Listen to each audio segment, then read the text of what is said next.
हर खबर पर होगी आपकी पकड़। डाउनलोड कीजिए एबीपी लाइव ऐप। अगर खाने पीने के किसी सामान में मिलावट की जाती है तो उसमें अशुद्धता बढ़ती है और इस तरह इनका सेवन खतरनाक हो जाता है।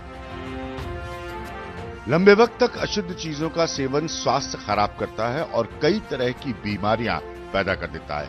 मिलावट वाली चीज खाने पीने से सबसे बड़ा ये घाटा होता है कि जिस चीज को हम जिस मात्रा में चाहते हैं वो हमें नहीं मिल पाती।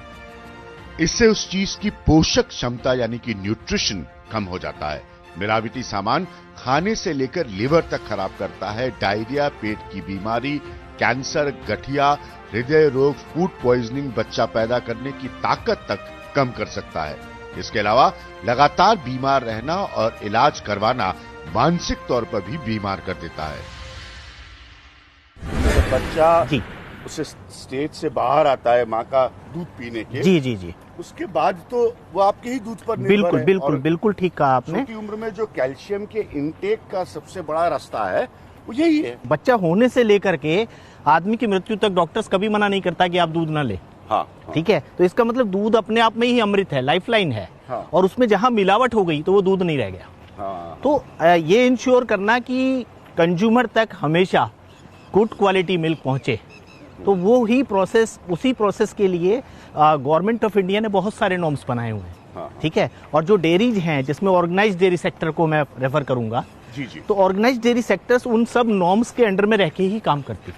अभी भी इस देश में अच्छी प्रोडक्टिविटी के लिए गाय जो है वो बाहर की गायों को, यानी कि इस देश के बाहर की गायों को ज्यादा महत्ता दी जाती है।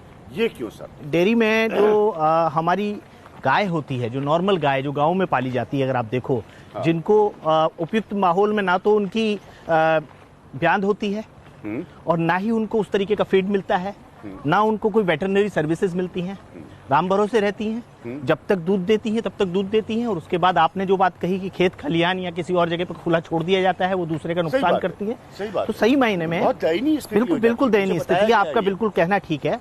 Actually national dairy research institute Karnal ने अपने यहाँ पर फुल फ्लैश जो है वेटरनरी डेवलपमेंट का एक यूनिट खोला हुआ है, जहां पर साइंटिस्टों ने इस पर काम किया है कि कैसे हमारी एग्जिस्टिंग ब्रीड्स को क्रॉस ब्रीड करके उसकी प्रोडक्टिविटी को बढ़ाया जाए।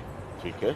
उसके दो बेनिफिट होते हैं। एक बेनिफिट ये होता है कि उसकी यील्ड बढ़ती है, दूसरी तरफ वो बेटर एनवायरनमेंट में ज्यादा आउटपुट देने के साथ में काम करती हैं। और अगर कोई, ये आप मानेंगे कि कोई पशु ज्यादा दूध देता है, ज्यादा रखरखाव देता है, या इन मॉनेटरी टर्म्स बोलूं ज्यादा अच्छी रिटर्न देता है, तो उसको एक गरीब किसान भी पालने में कभी भी परहेज नहीं करेगा और ना ही कोई इंडस्ट्रियलिस्ट उसको पालने में परहेज करेगा।